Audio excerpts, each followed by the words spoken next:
আপনি অবশ্যই আমার ভিডিওটা দেখতেছেন, যদি আপনি ক্রিকেটটা খেলে থাকেন ছোটোবেলা থেকে, তাহলে আপনাকে একটা প্রশ্ন করবো আমি, যে আপনার প্রথম ক্রিকেটটা শুরু হয় কীভাবে?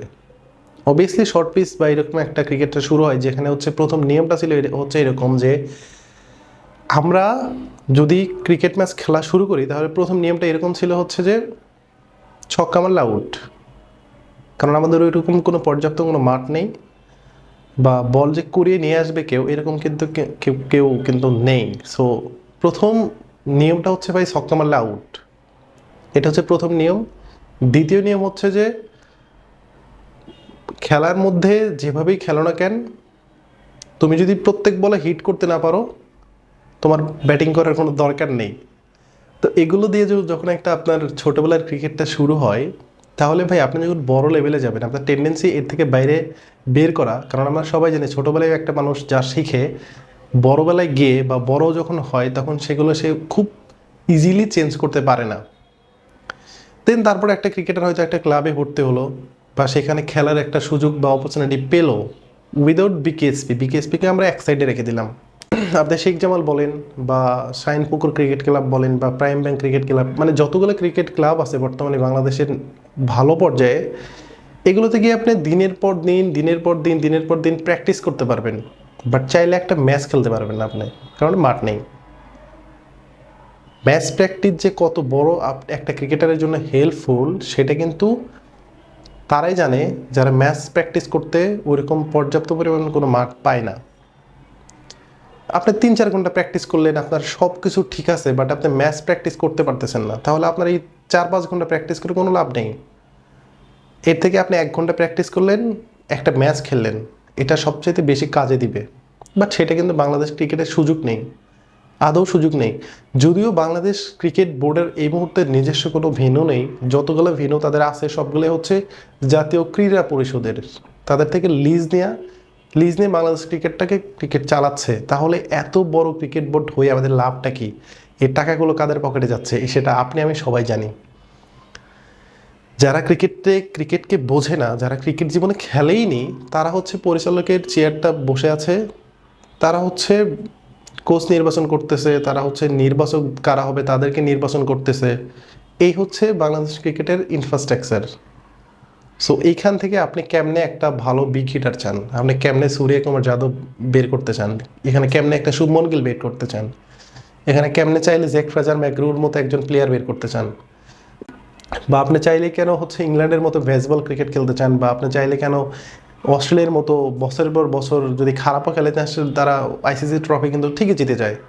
সো এরকম আশা আমরা কেন করতেছি সেটা আসলে হয়তো ইমোশনের জায়গা থেকে আমরা ভাবি এটা, যে বাংলাদেশ ক্রিকেটকে নিয়ে আমরা অনেক কিছু ভাবি, বাংলাদেশ ক্রিকেট অনেক কিছু করতে পারবে। বাট একটা জিনিস কি জানেন, বাংলাদেশ ক্রিকেট এখন পর্যন্ত বর্তমান যে ক্রিকেট সেখান থেকে প্রায় 20 বছর পিছনে পড়ে আছে এখনও। এখন একটা দল যদি 20 বছর পিছনে পড়ে থাকে, সেইখান থেকে আপনি সেই দলটাকে সামনে দিকে এগাই নিতে মিনিমাম আপনাকে 10টা বছর ওয়েট করতে হবে। তো এরপরে আপনাকে ফলাফল নিয়ে ভাবতে হবে। সো এই যে এত টাকা, এত এফডিআর, এত টাকার হিসাব নিয়ে আমরা এত গর্ব করি যে আমাদের 1200 কোটি টাকা হয়ে গেছে, বাট 1200 কোটি টাকা ব্যাংকে রেখে তো লাভ নাই। এগুলো কাদের পকেটে যাচ্ছে, কি করতেছে সেটা তো তারাই ভালো জানে। আদতে যদি 1200 কোটি টাকা যদি থাকে তাহলে তাদের নিজস্ব কোনো মাঠ নেই, তারা মাঠ নাকি খুঁজতেছে কিন্তু কিনতে পারে না। বাট হচ্ছে মস্কো সাকিবে বিশাল বড় মাঠ, বসুন্ধরা কিংসে ক্রিকেটের বিশাল বড় মাঠ, পুবের গা নতুন একটা ক্লাব সেখানে অনেকগুলো মাঠ। তো তারা যদি মাঠ খুঁজে পায়, বিসিবি নাকি মাঠ খুঁজে পায় না, জমি খুঁজে পায় না, এটা হচ্ছে তাদের একটা কথা। সো অযোগ্য লোক যখন বিসিবিতে থাকে তখন আপনি ক্রিকেট নিয়ে এত বেশি স্বপ্ন দেখায়, সেটা আপনার আমার জন্য সবারই অপরাধ। কারণ আপনি আলটিমেটলি যতই ভাবেন না কেন, ক্রিকেটারদেরকে আপনি যতই দোষ দেন না কেন, লাভ নেই। কারণ তাদের গ্রুমিংটা ভালো না, তাদের শুরুটা ভালো না, তাদের হচ্ছে ক্যারিয়ারটা যখন শুরু করে সেটা কখনোই ভালো না। আপনি 2007 বা 2006-এর যদি ক্রিকেটটা দেখে থাকেন, আমি একটু দেখতাম, তো মুশফিক 2012 সাল পর্যন্ত তার ওডিআই অ্যাভারেজ ছিল হচ্ছে 18, দেন টেস্টের অ্যাভারেজ ছিল হচ্ছে 19 বা 20 এরকম সামথিং। তামিম ইকবাল খারাপ খেলতো, সাকিব তখন থেকে এক্সেপশনাল ছিল, ভালো খেলতো তখন থেকেই, একমাত্র সাকিব আলাদা, তাছাড়া সবাই মোটামুটি বাজে খেলতো। তো এরপর থেকে তাদের যখন 4-5 বছর হয়ে গেছে ন্যাশনাল টিমে, এরপর থেকে তারা কিন্তু বাংলাদেশকে ফিডব্যাক দেওয়া শুরু করছে। এরপর থেকে তারা ভালো খেলে এবং তাদের অ্যাভারেজ সবার এখন অলমোস্ট 40-এর ঘরে। তো এই যে আমাদের যে ক্রিকেটাররা যদি ন্যাশনাল টিমে এসে গ্রুমিং হয়, ন্যাশনাল টিমে এসে যদি তারা ক্রিকেট খেলাটা শেখে, তাহলে ভাই আমাদের ফার্স্ট ক্লাস ক্রিকেট কী করতেছে? বগুড়াতে হচ্ছে শহীদ চান্দু স্টেডিয়ামে বাংলাদেশের মধ্যে সবচেয়ে ভালো একটা পিচ, যেখানে হচ্ছে অনুশীলন করে গিয়ে আন্ডার-19 দল বিশ্বকাপ জেতে। সেই বগুড়াতে কখনো কি দেখেছেন যে একটা ভালো ফার্স্ট ক্লাস ক্রিকেট বা ওখানে একটা কোনো ক্যাম্প করতেছে, বা হচ্ছে ন্যাশনাল টিম যখন বাইরে যাচ্ছে বগুড়া থেকে কখনো কোনো একটা ক্যাম্প করতে পেরেছে?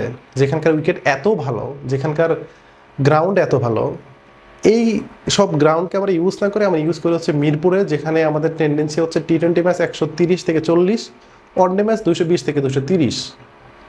তো ভাই যদি মিরপুর কেন্দ্রিক যদি ক্রিকেটটা হয়ে থাকে, তাহলে ক্রিকেটকে নিয়ে এত ভাবা বা এত সময় নষ্ট করা আমাদের হুদাই। আমাদের মানে আমাদের ক্রিকেটারদেরকে যতই গালিগালাজ করি না কেন, শান্ত, লিটন, সৌম্য, দেন হচ্ছে যারা খারাপ খেলে তাদেরকে নিয়ে যত কথাই বলে না কেন, আলটিমেটলি কোনো লাভ নেই, কারণ আমাদের দোষটা গোড়াই।